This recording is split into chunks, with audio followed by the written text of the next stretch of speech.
Hello, friends. It's Friday afternoon. We're on the eve of the biggest game of the season. Two of the three sides who are likely to claim automatic promotion from League One. Ipswich Town in third, host Plymouth Argyle, top of the table at Portman Road. A full house tomorrow, and legend Marcus Stuart returning as well. Not a dry eye in the house there will be. Hopefully, we'll be all smiles at the end of the game. And we are here, friends, with a special Kings of Anglia big match preview on a Friday afternoon. I'm Mark Heath. With me, the two men who will be at the game tomorrow. And I'm hoping they won't dampen my enthusiasm for it with their usual calm, measured approach. Andy Warren, how excited are you for this game? I am really excited for this game. Yes. Genuinely, I am. Normally, our match previews on the podcast come at the end. Doesn't feel like that should be the case for this one, does it? It's too big. There's too much to discuss. The consequences are, while not season defining, they might be season shaping, and it's exciting. Really looking forward to it. Watson, you're generally a little bit more excitable than Hutchie. Where are you at in terms of Mark, pitch? It's just the next 3 points, isn't it? And you just got to take each game as it comes, and nothing will be won or lost in the middle of January, and that's all I've got to say about that. Absolutely. No, of course I'm up for it. I'm bang up for it. It's a massive game. I'm joining you on the hyperbole train. Superb. There's big game. Friends. We've been looking forward to this one for ages, and it's here. Jump on that train and ride it with me, friends. So before we do get to that game, though, I suppose it's only right that we should reflect a little bit on the old sexy stuff, the transfer stuff, which always I know is of most interest on these shows. There's not been anything happen actually since we last spoke, which seems quite a shock given the frantic pace of business to start January. There have been a few mumblings of potential outgoings. Ghassan Hadmi linked with a move back to Burton on loan. And you spoke to Kieran McKenna yesterday, Stu, and pleasingly, he didn't say that's it. Our business is done. We've still got more than half a window left, so that's very good news for us. We'd struggle otherwise. What did he tell you? He told me exactly that. It was, is that it? Are you done for business? Well, we'll see. The club's working hard behind the scenes. We've talked about a few positions. We've talked about a few attributes that we might want to add. Didn't want to give too much more away than that, but I think that's more than a hint that there's at least one more player to come, which is mildly surprising when you look at quite how many players Ipswich have got at their disposal now. All the players that have come back from injuries recently, Luongo, Broadhead, Hurst in the building. We'll come onto this chat in a bit. Several players are not even going to make the matchday squad for this game tomorrow. So to add more to that, you're getting into the realms of risk versus reward of maybe adding, tooling up for the weeks ahead and making sure you're kind of future proofed against any major injury outbreak again, but also sort of maintaining that squad harmony and keeping everybody happy and feeling part of it as well. But sounds like there is more to come. Yeah, just keep watching this space, please, friends. We need you to hit our web targets for this month, so don't go anywhere. Hutchie, what about outgoings? We talked before about Matt Penny. It sounds like Ghassan Hadmi has been the subject of a little bit of interest from Burton as well, which is the only. Am I right in saying that's the only team you could actually go to? Yeah, he's played for them already. He played for Ipswich, obviously, so that's it for him for this season. At least he either stays and scraps a few minutes here and there here, or he goes back to Burton on loan. And interestingly, the Burton manager Dino Mumria on his own club's website just had some quotes saying that he'd spoken to Kieran McKenna about the potential to bring Ghassan Hadmi back to the club, but the finance of that means that's not really doable for them. He says, for me, that it makes all the sense in the world for him to go back there for the rest of the season, because it's really difficult to see where any football whatsoever really is going to come for him here. But so for me, if they can work out a way to get that done, it's something that should benefit everybody. In terms of incomings, even if Kieran McKenna had looked down the lens at you yesterday and just said no other business, would you have believed him?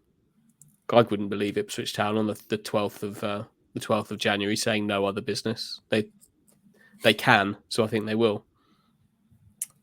I'll always believe Kieran McKenna. But yes, I know what you're saying. He's the temptation is high, isn't it? Mark Ashton, when he spoke to us on the podcast back in November time, said we'll be left with no regrets, no ifs, no buts. They'll leave everything on the table. A lot of people were obviously referencing 2015, where Ipswich didn't really strengthen from a position of strength and were made to pay for it. It's very different this time around. Different ownership, different funds, different ambitions. So yeah, for all the talk at the end of this season, if Ipswich were to fall short, end up in the playoffs, losing the lottery of the playoffs, the mantra would be we go again. It's a long-term project. We've come a long way from a team that finished 11th in the previous season. Remember that. All those things would be said, but I'm telling you, privately, they would be crushingly disappointed with a 5th successive season in League One. So they're going all out for it. Hopefully they can. Hopefully it's all going to come together. It's exciting, isn't it? It is very exciting. If they were to add anyone else, though, where would you reckon on the pitch that would be? We've talked before about potentially someone coming in to bolster the defence. They're bristling with firepower at the top of the pitch. You can't see them adding any more there, can you? Or can you?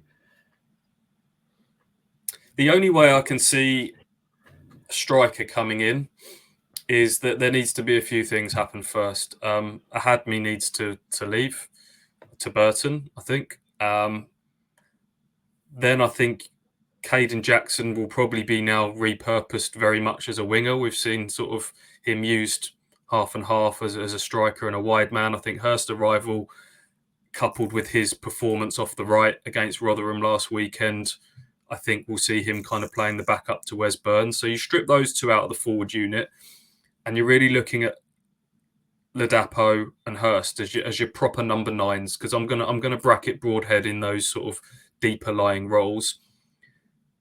Is that enough? 2 of them, and you could put Broadhead up there if you really wanted to. Maybe they'll put a young one on the fringes that comes in, potentially a youngster from a Premier League club to kind of fulfil the Tyrese John Jules void. I mean, let's not forget he's due back potentially towards the end of, I think McKenna said in his last press conference, a couple of months away. So, he may come back still at some stage. But personally, for me, I think we're at the stage now where you could potentially do more harm than good by adding too many more to this squad. Any other areas, Andy? I've always thought a right-sided defensive support for Donacien would be something that I would be looking at, and I still think that now. I think it's probably a difficult position for Ipswich to do anything in, because they've kind of turned Donacien into quite a unique player, playing a unique role, which means finding someone that can do that's quite difficult. But if they could, I would be thinking somebody in that position still. But again, that spells the end for Kane Vincent-Young, though, doesn't it? If you go out and sign a right back now, it's not a great look on him, is it? No. He's out of contract in the summer, I believe. But yeah, I think it probably would. Yeah, but I've kind of, since the beginning of the window, I'd say that's not a number 1 priority, but they filled those priorities now, so it does kind of move, in my mind anyway, move up that list a little bit. We'll see though. Okay, so watch this space. Something else we should mention just finally before we get on to this massive, huge, gargantuan, titanic game between 2 of the best sides in League One is, of course, Macaulay Bonne. Stu, your mate Macca, has himself a new club, and it's a club in League One. Yeah, he's signed for Charlton, which is where he very nearly signed on summer transfer deadline day. They went right down to the wire of the deadline. Didn't go through. A lot's changed at Charlton since then, change of manager, and they've managed to revisit that one. And that scenario that we talked about, Macaulay Bonne going to another League One club, has happened. Thankfully for Ipswich fans, it's not one of those teams vying for a promotion place. You wouldn't imagine. Charlton, I think, have probably left themselves quite a lot of work to do to get into that top 6. So we have to hope now that Macaulay Bonne can bloody a few noses of those that Ipswich are vying with along the way at the top end of the season. But Charlton still to come to Portman Road still in April time, which will be interesting. But I think everyone wishes him that game aside, all the very best, and hopes he can get back to enjoying his football again and scoring some goals. Macaulay Bonne will score the goal that means Town finish third, and then James Norwood will score the goals in the playoffs. That's a very pessimistic outlook. Let's talk about this massive game, boys. There's so many narratives around it. Hutchie, where do you want to start with this? You wrote an excellent piece, I thought, this morning, kind of tail of the tape style, comparing the two kind of teams in terms of their various stock in attack, defense, midfield, keepers, all that kind of stuff. Where should we start with this? I'll let you drive this bus. I think start with some praise for Plymouth, shall we? Who come into this game as the league leaders, 7 points clear of Ipswich, 5 of Sheffield Wednesday.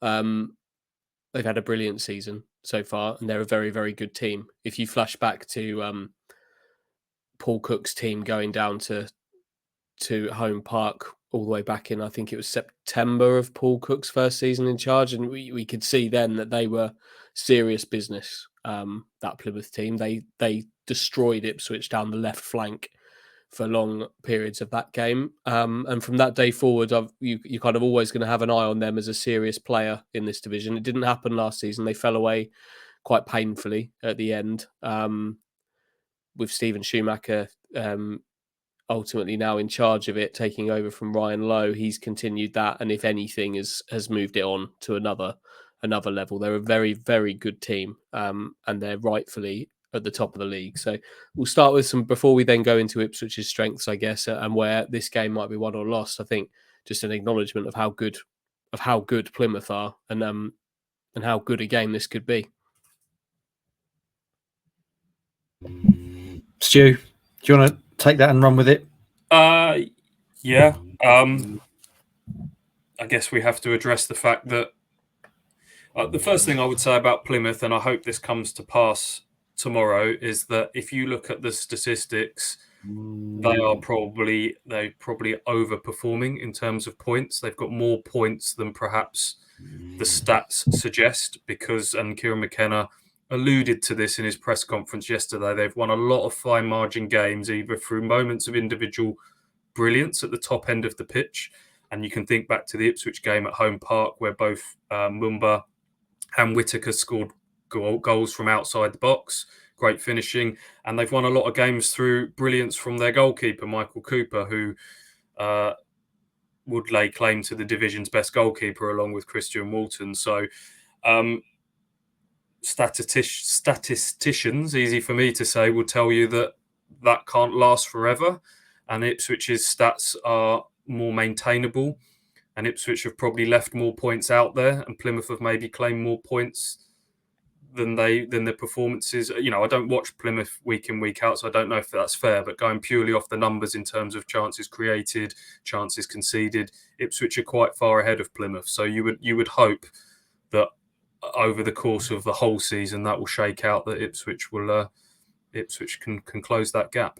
Plymouth are obviously they're outstanding in those areas you've mentioned, aren't they? Home form, outstanding. Goalkeeping, outstanding. Productivity of loan players, until this point, outstanding. All it would take would be for those to drop from kind of outstanding to very good, and the whole level of Plymouth comes down a level, doesn't it? And like you say, Town, we've always talked about Ipswich being a very consistent team in what they do.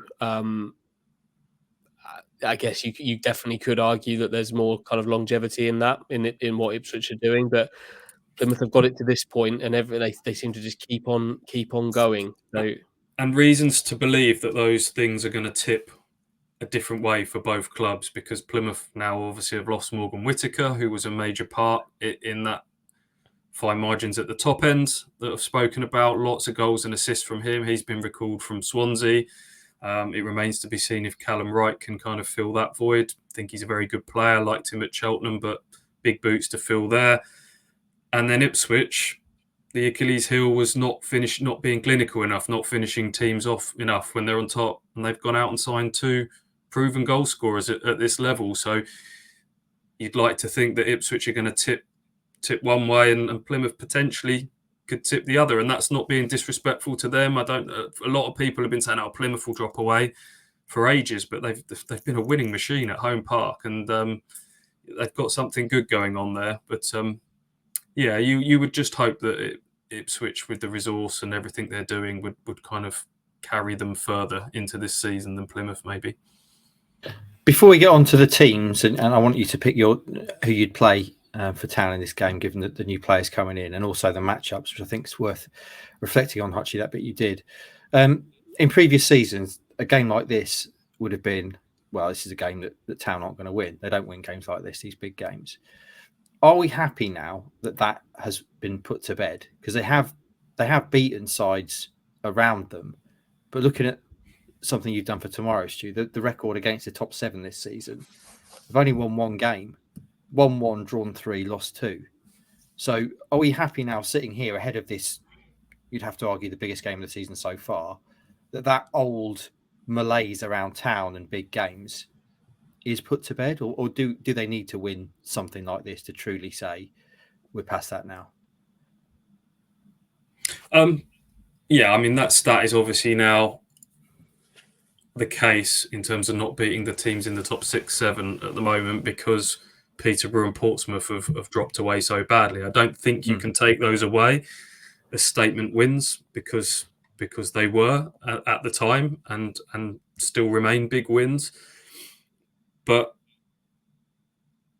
yeah, what were the biggest wins of the second half of last season was the Wickham game, McKenna's very first match.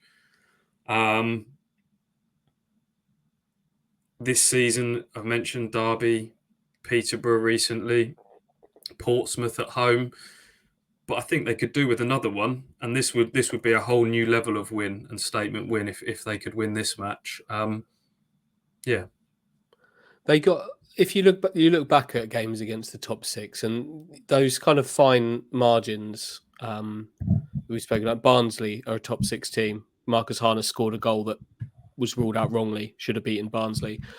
Sam Morsey had a shot that he really should have scored in stoppage time to beat Bolton on the opening day. They didn't. They drew at Hillsborough because of a Michael Smith goal that was offside, and two goals from outside the box inside 10 minutes at Plymouth saw them go from winning to losing there. So they're right in these games though this time. Like when we've spoken about previous years of not competing with the top 6, we're talking about them not competing with the top 10 at some points in Paul Lambert's career. They weren't beating the teams that were 10th. It's very different. I mean, the Rotherham, we've just played Rotherham last weekend, and that was a reminder of, they were light years away from those Paul Warne Rotherham sides that got automatically promoted twice, weren't they? And you're right, that there's no golfing class between you. You feel like Ipswich go into all of these big games with every chance of winning. They might tip one way, they might tip the other. The Plymouth game at home park earlier in the season, that could have gone easily the other way.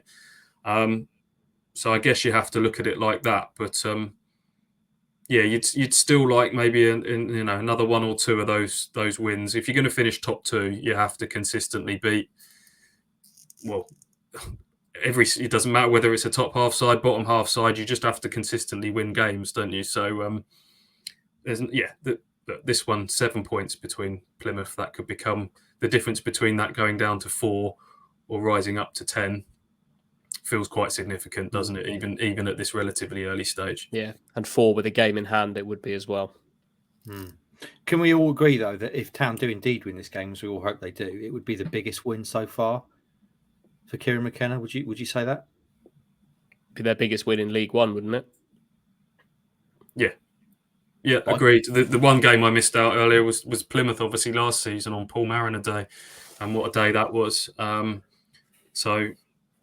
I would say there's probably been five big wins, 5 statement wins since McKenna's come in, all at Portman Road. This would top the lot of them, and I think Andy's right; it would top anything that they've done in League One so far. Right then, friends. Let's before we get to your actual teams, I want to go through this matchup that Hutchie did, because I think it's a big enough game that it merits us getting in a little bit deeper than normal. So you start with the keepers, Hutchie, in this comparison. two of the best keepers in the league. How do you compare them and contrast them, and who do you think is the better keeper? I can't tell you who the better keeper is because I don't watch Michael Cooper anywhere near as much as Christian Walton. But I bet you anything that if Kieran McKenna, if they were offered a swap, neither team would say yes to it, and that's the mark I would say on this. My phone's going off. That's Is that your ringtone? No, that's. Do you know what that is? That's a bloody. I'm just looking at the story you've written, and that's the bloody autoplay video, isn't it, on our website? Which I didn't think happened. That's not bad. I didn't think that happened on your phone. So that was quite worse. That's quite embarrassing. Could be worse. No, I liked it. Yeah, I don't think either manager would swap their goalkeeper. I think Christian Walton's levels haven't quite been at the complete dominance levels that he has been previously for Ipswich. But that's not to say he's not an exceptional goalkeeper. I wouldn't. From what I've seen, I wouldn't swap him for Cooper, certainly, and I bet you Plymouth wouldn't say the same. The one stat I did find on the two keepers that I thought was interesting was how busy they were. Like what Walton makes an average of 1.6 saves per game. Cooper, this speaks to Stu's point. I almost called you Stuart there, very formal. Stu's point from earlier that Cooper's making an average of 3.7 saves a game. He's much busier, having to do a lot more.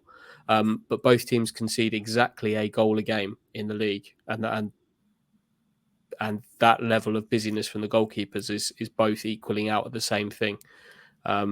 If you wanted to, you could use that stat very coldly and just use that to tell you that Cooper's the better goalkeeper. But I think that's very, very simplistic, and you'd have to go a lot deeper to try and go into that. But I wouldn't be swapping Christian Walton for Michael Cooper.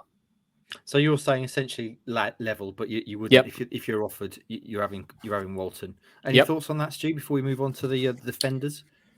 Not really. Only the fact, I guess, Cooper, if you were talking about it purely from an asset point of view, has got a bit more age on his side. I think he's 23, isn't he? But Division's 2 best goalkeepers going head to head tomorrow, no doubt. Like it. Defenders then, Hutchie. Talk us through how you see the comparisons between the back lines for these sides.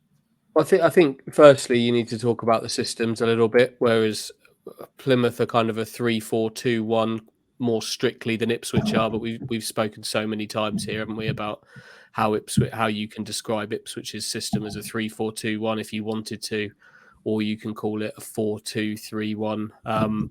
Essentially, these teams play very similar football, I think, which makes it quite nice for comparing them. I'd imagine everything about it looks like Plymouth will have a back three of James Wilson, who we obviously know very well, Lonwake in the middle, who is basically Virgil van Dijk's double, and Dan Scarr, and then Ipswich will be Danassian on the right with Wolfenden, Burgess, and Davis as a left sider. They both defences concede a goal a game, and all of their strengths and weaknesses even themselves out. I would say, looking through the stats in terms of set-piece goals conceded, set-piece goals scored, they all kind of level out for me. Again, I probably wouldn't split the teams on this area of the pitch either. And again, you've gone with can't be separated. Anything to add to that, Stu, before we move? I like this. Actually, the next category is the engine room, which I very much approve of. No, not really. Only to say that I think everyone was surprised that James Wilson was the one that got let go from the defence during that Demolition Man summer under Paul Cook. And Toto Enciala was the one that stayed on. I think Wilson got named, was he Supporters Player of the Year? Players Player? I can't remember which award he got, but the main one. We knew he was he's a very solid League One defender, and it's no surprise that he's doing pretty well for Plymouth at the moment. He'll be their captain tomorrow in the absence of their suspended skipper Hey. Joe Edwards. Suspended kipper. Hutchie, engine room. Sorry, I need to interrupt. We need to press pause on this. I forgot to pick my wife and child up from school. I forgot that I've got the car. She's just rung me. I was meant to be there 10 minutes ago. So we, me and Hutchie could just plough on, should we? It's up to you. I'll be there and back in 15 minutes if you want to just put it on hold. But I can't just leave them there, so I've got No, to go. well, Sorry. okay. Fair enough. So, Andy, unexpectedly, this is now a 2-man podcast. Stu's just realised he's forgotten to pick up his wife and child, which is quite a big thing. So he's had to put his hand up and dash out. And we'll plough on, shall we? Because time is running short on the day. And we need to prepare mentally for this game tomorrow. So we're just talking about the engine room. And I was in the middle of saying that you have, I wonder if it was the engine, mention of the engine in the car, maybe. Yeah, maybe. That was the link. That was the link with Stu that made him suddenly remember. Anyway, you were saying Town have the advantage in that engine room.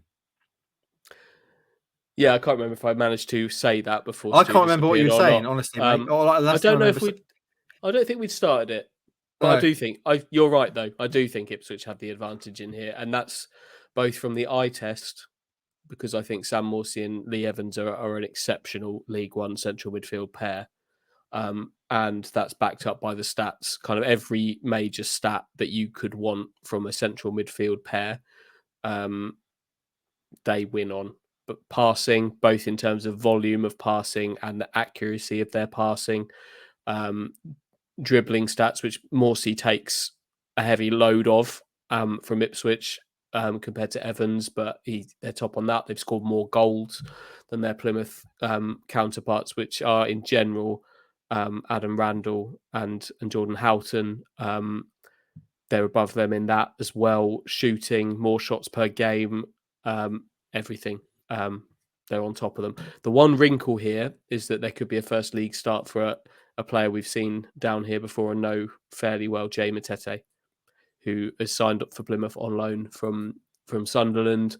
We know how good a all-round central midfielder he is. He was brilliant for Fleetwood down here, led to some transfer interest from Ipswich, which didn't come to anything. But that's a slight wrinkle here in that, obviously, if you're looking stats-wise, he doesn't factor into any of this Plymouth-wise.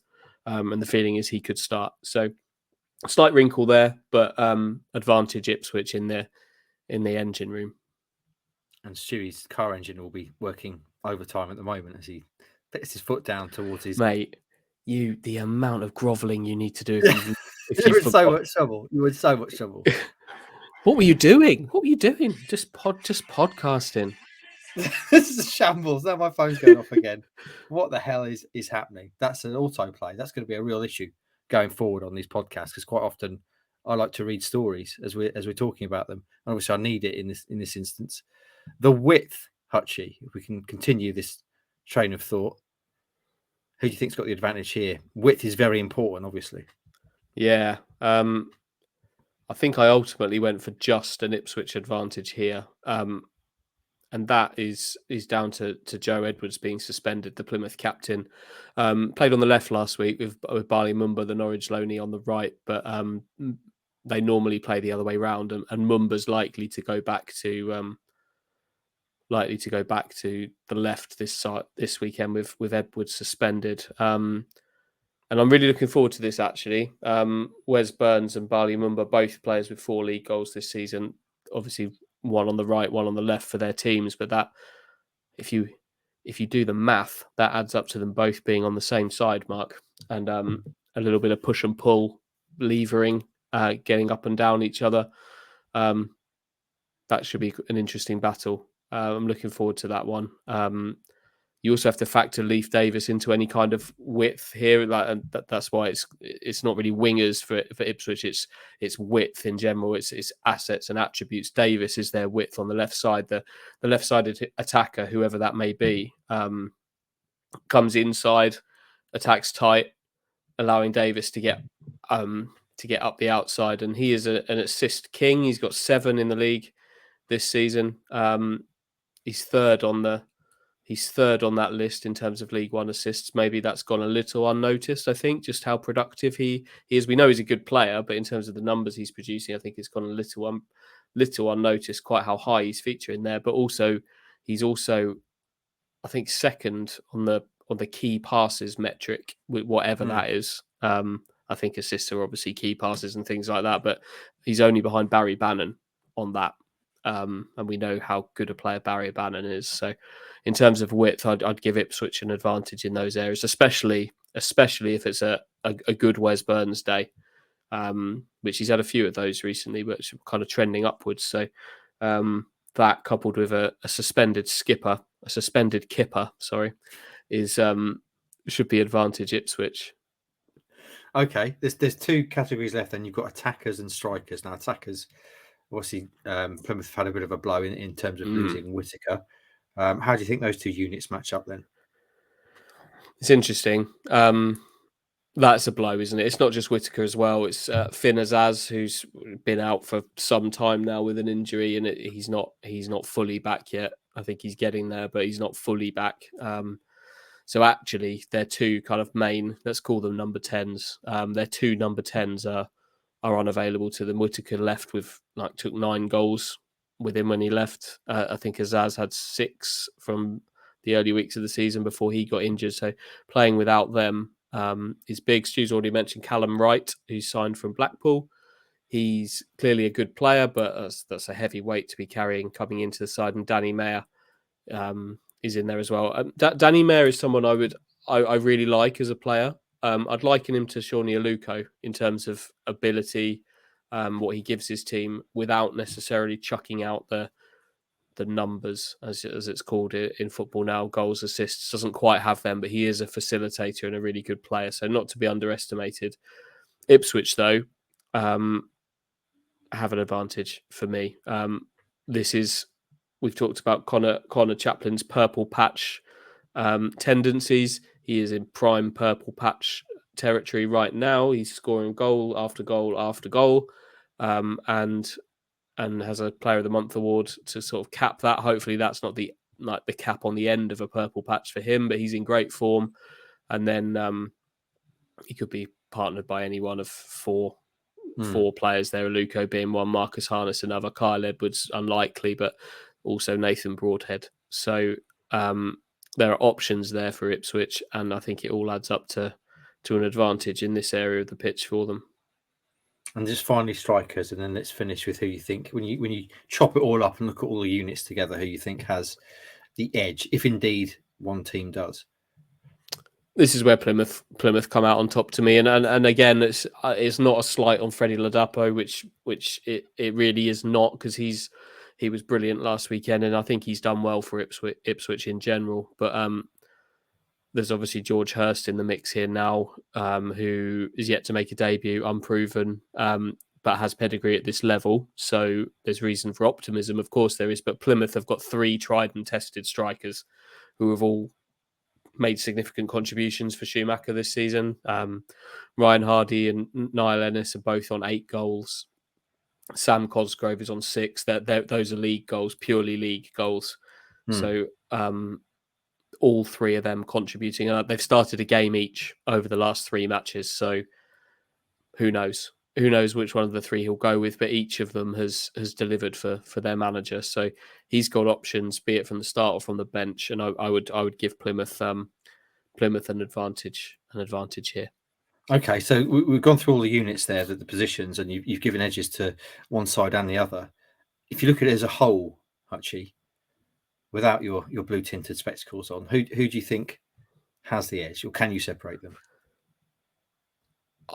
I think there are other factors that then come in. You've got the home soil. That's another factor that comes in for Ipswich. Obviously, Plymouth cannot have that as an advantage because this game is being played in Suffolk. That's a fact. A big home crowd. Ipswich are used to these now. It's not in the past. We've kind of seen them not deliver in front of the really big crowds on the big nights. They have been doing that now. That Derby game was a massive night for Ipswich, not just because of the size of the crowd. It was on TV. They wore that Ed Sheeran kit, which seems ridiculous to say, but wearing that kit, I think, added another layer of pressure because it just invited the attention. I love football kits, Mark, but generally I can't sit here and argue that wearing a different coloured shirt should bring more pressure. But on that occasion, it was just another little layer of attention, and they delivered. So that's not going to be a problem for Ipswich. They'll thrive on that. So they've got the home crowd. And also, we've just run through the team. And I think that central midfield advantage is huge for Ipswich here. So that's the one big advantage I can see between the others. I've tipped one way or another by a cigarette paper, which I don't have any of, but No. that's what I've done. But central midfield, big advantage, and I'd give Ipswich an edge in this one. Okay, I see waving mischievously in the virtual green room is a certain Mr. Watson. We're bringing back in. Stu, right. Yeah, what's occurring? Yeah, all good in the hood. You're only on central midfield. No, we're done, mate. You got there and back in that time. Yeah. Wow. Were you in a spaceship? No, I just drove recklessly, endangering the lives of small children. Fair enough. Well, you joined us at a good juncture then, Stu. So we've gone through all the positions, the various units that the sides have. Hutchie thinks there's a slight edge to Ipswich. But how about the Ipswich team? In terms of selection, I suppose it's been fairly straightforward. There's always curveballs thrown in, aren't there? But a lot of it you probably write down now. The interest here is, of course, Town have 3 new players that could potentially play in this game. You'd imagine Luongo won't be one of those players. But how about their new toys up front, George Hurst and Nathan Broadhead? Your thoughts on those, Stewie, and then maybe reel off a team that you would be putting out. Yeah, I would say out of those two, Broadhead is the more likely to start because he's played a lot more football in the first half of the season for Wigan. He's either been a starter or a sub off the bench, played a lot more games. Hurst hasn't really played a huge amount for Blackburn during his loan spell. 3 starts, I think it is, in the first half of this season. So I'd say Broadhead is the more likely. But the team I'm going to predict is the team that started the Boxing Day win against Oxford, which at the time, I think Andy and I both said this is Ipswich's best team on paper when everyone's fit, which they were getting back to that. It was an unchanged team, very rarely off the back of that for the Portsmouth game. Obviously, then illness came along and unsettled things for Lincoln, and he mixed it up a little bit for the cup game. But I think he'll go back to that Oxford team with Broadhead and Hurst as weapons to come off the bench. I could see them coming on, possibly even as a duo at some stage in the second half. And whether Ipswich are ahead, chasing the game, trying to get their noses in front, you can just imagine the noise that would come when you saw those two sort of stripped and ready to come on. That would be my prediction for the team. So what was that team, for those who can't remember that, like me? That would be Walton, Donassian, Wolfenden, Burgess, Davis, Morsey and Evans, as well as Humphreys did last weekend against Rotherham. You have to go back to your tried and trusted senior pairing there in central midfield for a game like this. Burns, Chaplin, Harness and Ladapo. So the big question mark there for me would be whether it's Broadhead or Harness in that inside left forward. But Ladapo's performance last weekend, coupled with the fact this is another one of his former clubs who he scored against earlier in the season, tips me to say that he'll start. So the big question mark for me is whether it's Broadhead or Harness in that inside left forward position.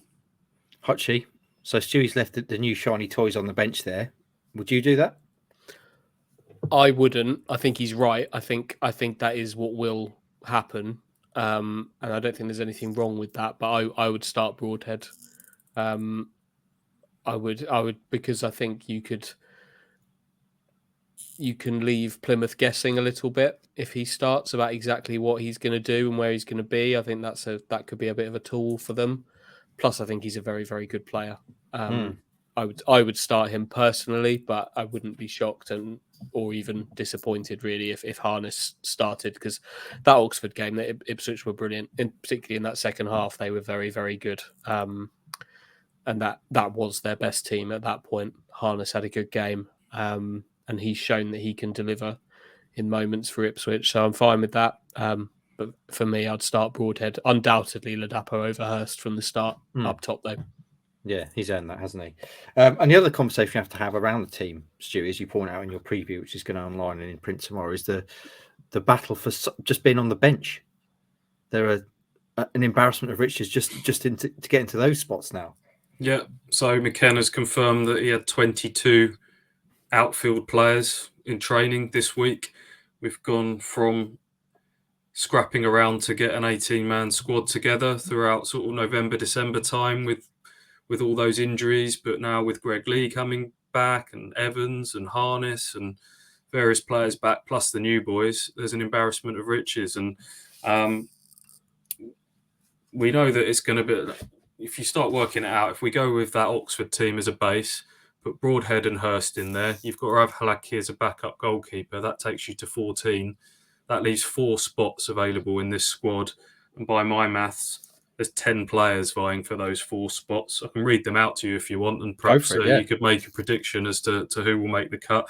Kane Vincent-Young, George Edmondson, Richard Keogh, Greg Lee, Massimo Luongo, Cameron Humphreys, Kyle Edwards, Shawnee Aluko, Caden Jackson, and Ghassan Ahadmi. So 10 players there, and only 4 of them are going to be making this squad. Hutchie, who are you putting on the bench out of those? I've got 2 benches written out on a bit of paper in front of me. Okay. Yeah. Well, one is the one that I would think that I would go with, and the other is what's left. And the one, so I'll tell you the one that's left is pretty good. Which one do you want? Do you want the one I'd go for, or the one that's? Give us the one you go for first. Yeah. Okay. So Hladky. Yeah. Vincent Young, Edmondson, Humphreys, Harness, Hurst, Aluko is the 7 that I've got, which leaves a second bench of Coleman, Keogh, Lee, Luongo, Edwards, Jackson, and Ahadmi. Yeah, that's pretty tasty, isn't it? That's a good demonstration of talent. It's ridiculous, strength quite and frankly. depth. Yeah. Okay, so those are the sides and the benches. Other things around the game. Would you disagree with any of those though? Like I think who were the 4 then? So you read that bench out to me again.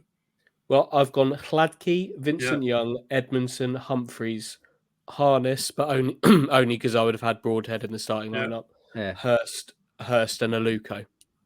Okay. Aluko and Jackson was I thought about this.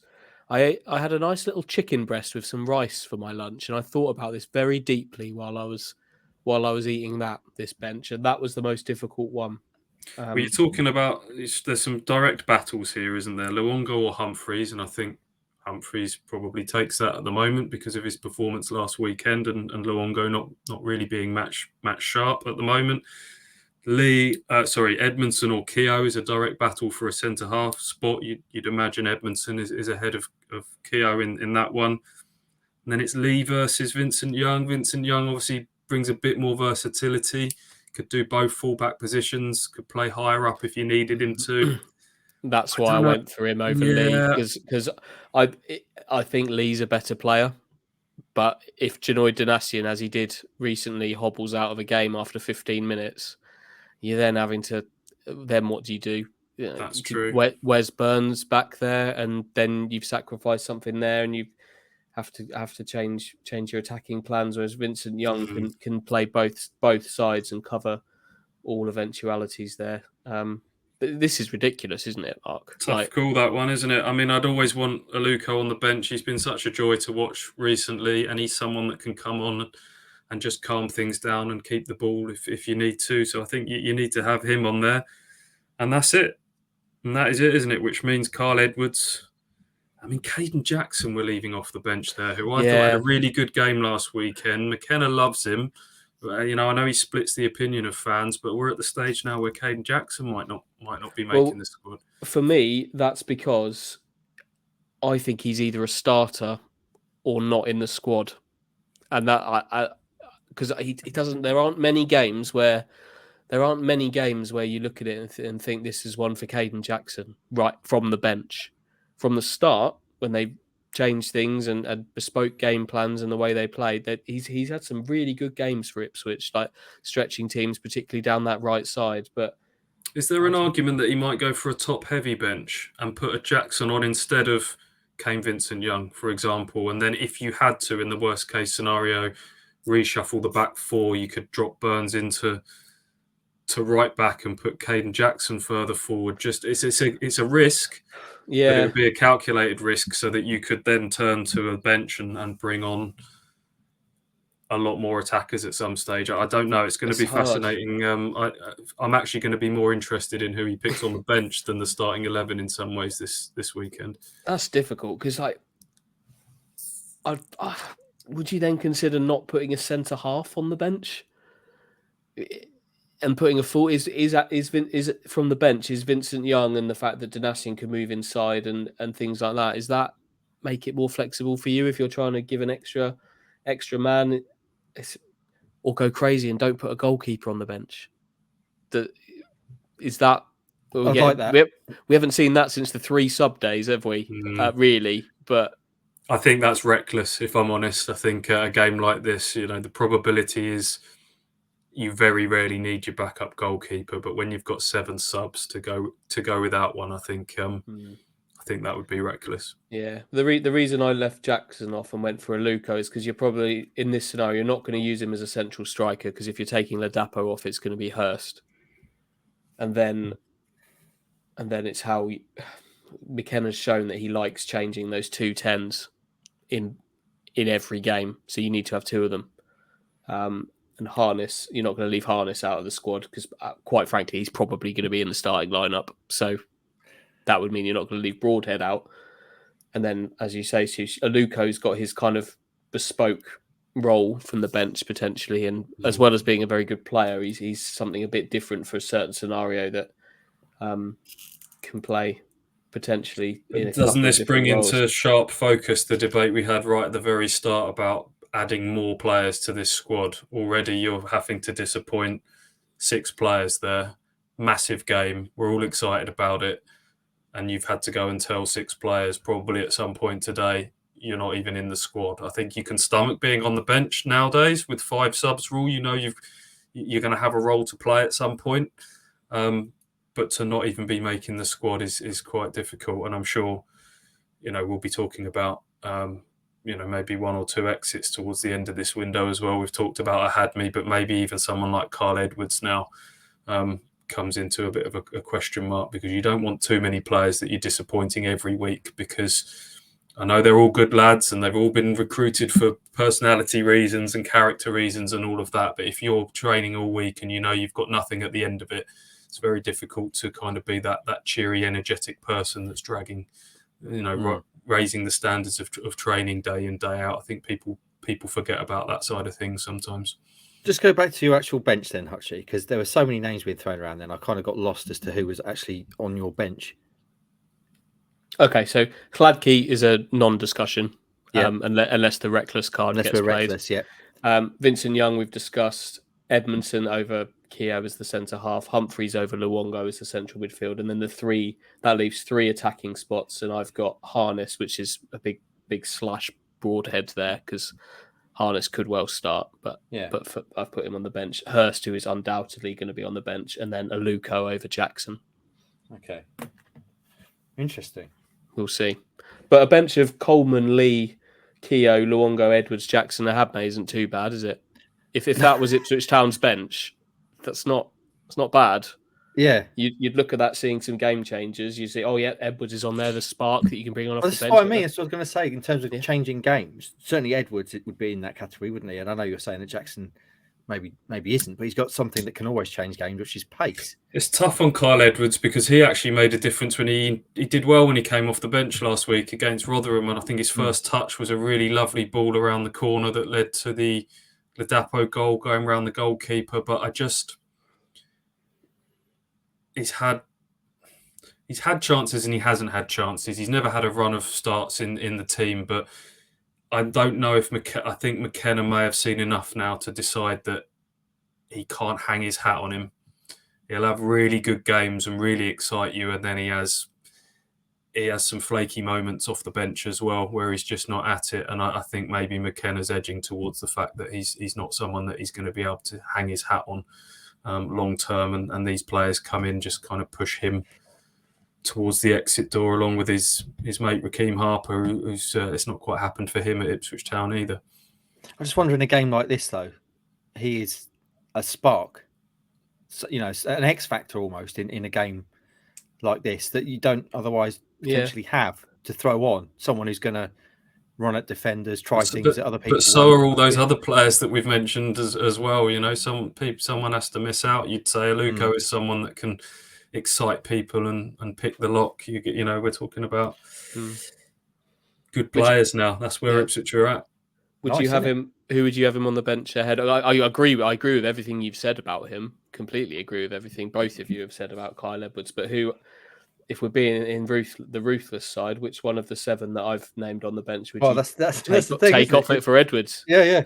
Imagine the conversations that they're having in Kieran McKenna's office at Playford Road, because they've actually got to make these decisions. Not Caden Jackson's ahead of him on the bench, and we've not got him on the bench. So that's kind of where Kyle Edwards is at, I think, in the pecking order, unfortunately, which is a shame because you rewind to that Cambridge game, and we thought that was going to be the sort of delayed lift-off for him, but just hasn't quite kicked on as we'd hoped since then. But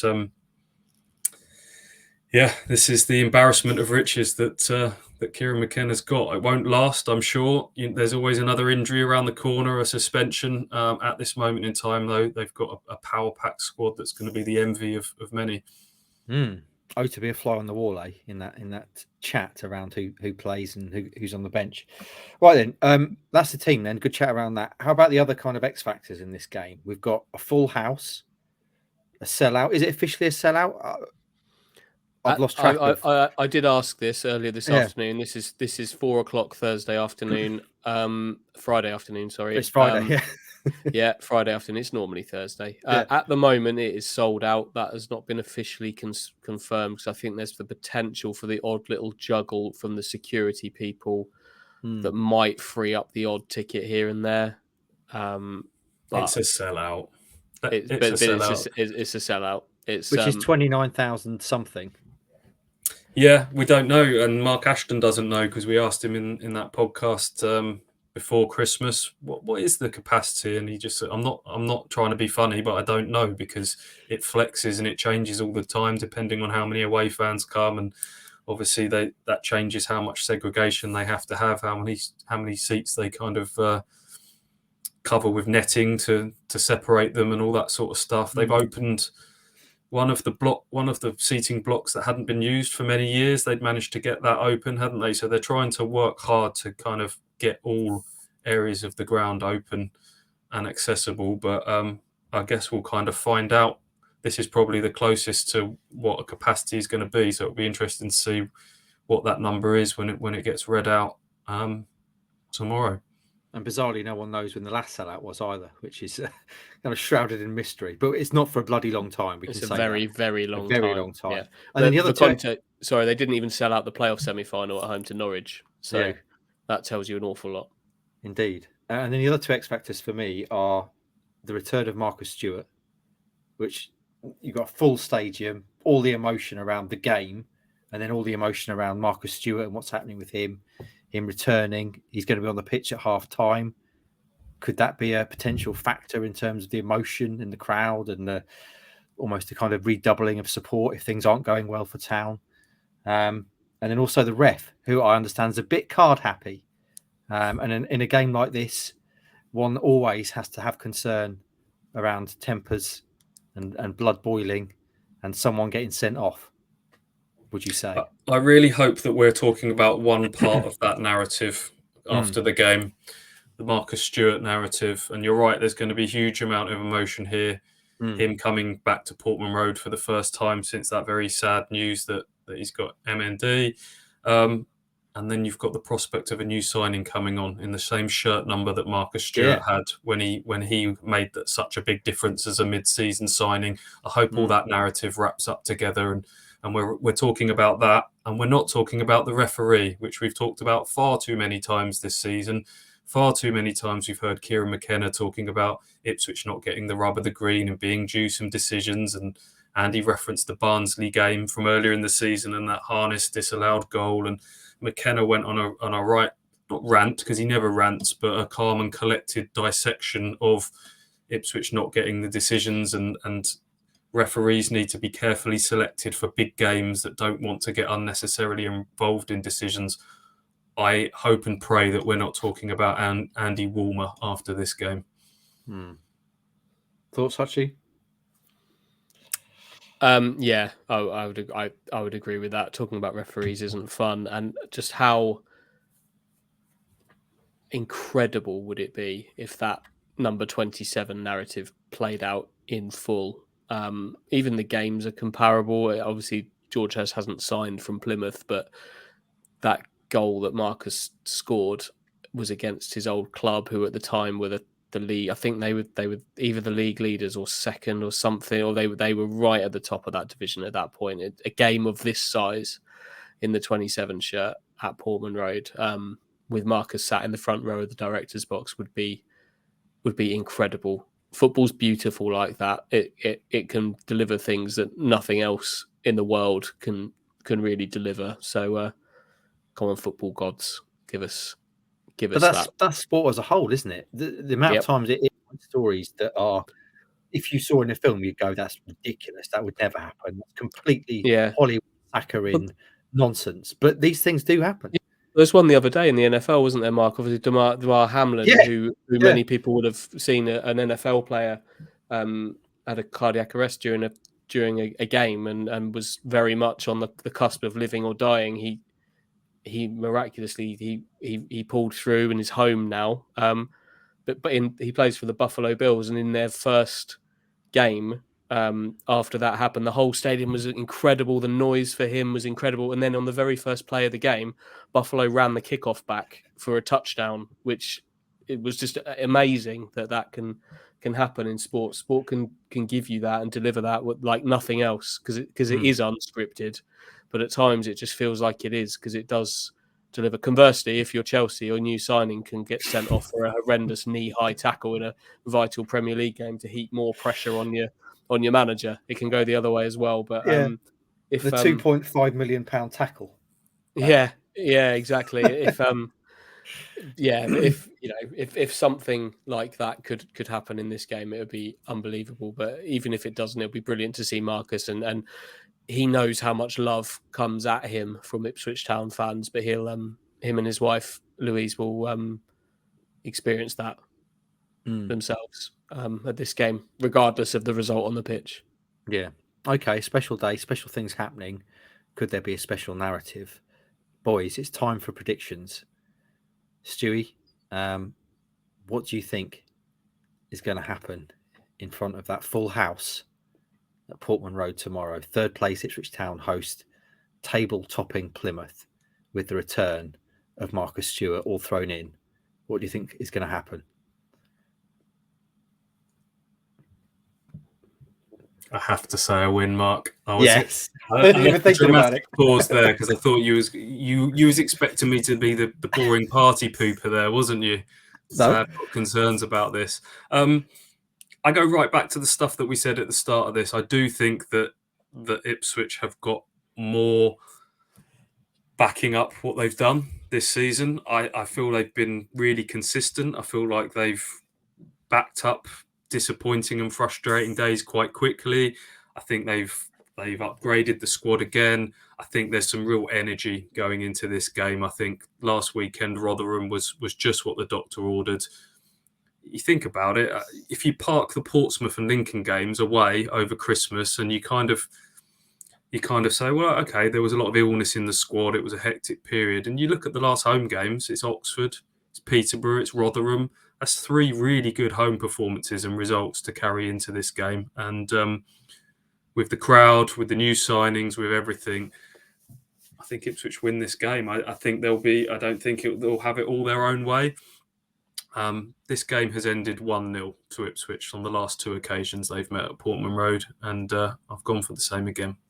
1-0. Right then, Hutchie, have you got a £1 million pick to go with this? Or are you just going to go straight with the score? Yeah, it's not a very exciting £1 million pick, but I think both Sam Morsey and Lee Evans will be booked in this game inside the first half, which will lead to a few nerves as to whether they can see the game out. But they're both good at that, to be fair. Morsey in particular is very good at pushing the limit until the yellow comes and then reeling back in again. In terms of the game, I see it going the same way as Stu, but I'm going for a 2-1 a 2-1 win for Ipswich, kind of possibly even a reverse of what happened at Home Park earlier in the season. Come from behind, Town to come from behind and win 2-1. George Hurst to score the winner. If you ask me to pick who I want to score the winner, absolutely George Hurst. That would be amazing, wouldn't it? I'll give you 10-1 on that. Morsey in it, because if you said, I think Sam Morsey is almost certain to get booked in this game. I think that would be nailed on. So if you add Evans on, I'll give you 10-1. And inside the first half, yeah. Can we chuck the result in as well? Let's go power pack and the 2-1 come from behind victory. All of it. All of it. All of it. All of it into one.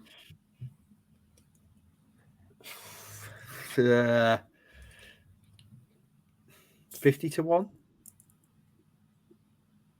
I mean, I'd like a little bit more, but I'll take your odds and I'll put £100,000 on that. Do we actually know what the pot is anymore? I can quickly find out. We've peek behind the curtain. We've got new laptops this week, and I haven't checked that file that I've kept it all on is still here, but it should be. Yeah, it is, because I followed the processes sent over by the IT man to the letter. We've got £2.1 million in the pot. So, turns out we haven't done one since the Fleetwood game. Wow. So, yeah. You were running away with it. This is a good game to relaunch it with, though. Before we go to any other business, I've got some shout-outs I need to give. Numerous shout-outs. I have to mention the food bank collection in the fan zone before the game. A really nice initiative that town fans are getting involved in.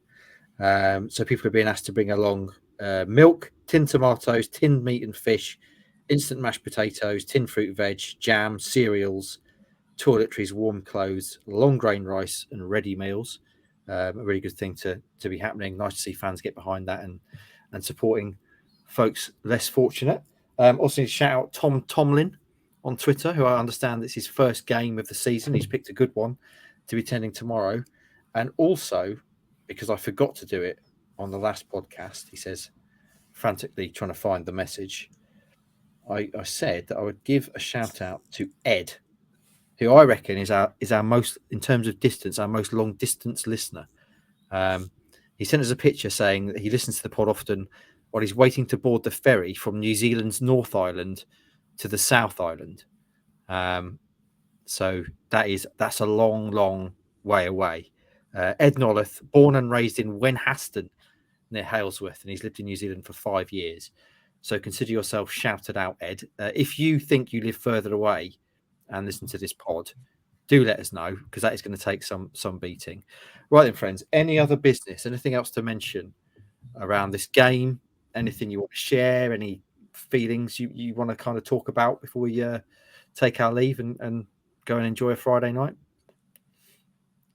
I like this idea of people bringing their scarves. That's kind of grown organically on social media. I've seen to kind of everyone swinging their scarves above their head as the teams come out the tunnel, and they're giving it a blast of Hey Jude, which I assume they will do. They normally do for these bigger games. So that could be quite a nice visual sight that goes with this. Are you going to bring a scarf? I can if you want. I'll bring a scarf. Okay. Are you allowed to twizzle it though? Very strict etiquette in the press box. You're not meant to show any kind of partisan behaviour. Well, that's just building the atmosphere, isn't it? That's neutral. Are you going to bring a half and half scarf then, Hutchie? Is that what yeah. Bring one of those.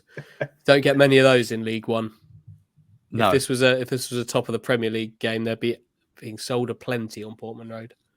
So we're all saying Town win. Stewie's saying 1-0. Hutchie's saying 2-1. I think I'd agree with the 2-1. And if that wonderful narrative happened, wow, what a day to be at Portman Road. Anything else to mention, boys, before I do my little outro? No other business. Okay. Well, sorry. Obviously, this is significantly later than normal, this podcast. Unfortunately, various things, like Hutchie just said there, we've been having new laptops and various things like that, which has meant that things have been delayed. So, yeah, that's the reason it's late. But we wanted to make sure that we did one, because clearly it's a game of such huge magnitude that it felt only fitting that we did a podcast beforehand. Please support our sponsors. Use the code KOA at manscaped.com for 20% off and free delivery on all their excellent clobber they've got there. And also, of course, the boys at Ginger Pickle. If you like a Ginger Pickle, Google Ginger Pickle and they will help you optimize your SEO, your digital marketing, anything you want in that sphere. Tony Southgate and his boys will help you with. So then, friends, all that is remains to be said then, we are on the eve of a heavyweight clash at Portman Road. In the blue corner, Ipswich Town. In the green corner, normally the red, but in the green corner in this game, Plymouth Argyle. The battle for automatic promotion starts now. Let's get ready to rumble!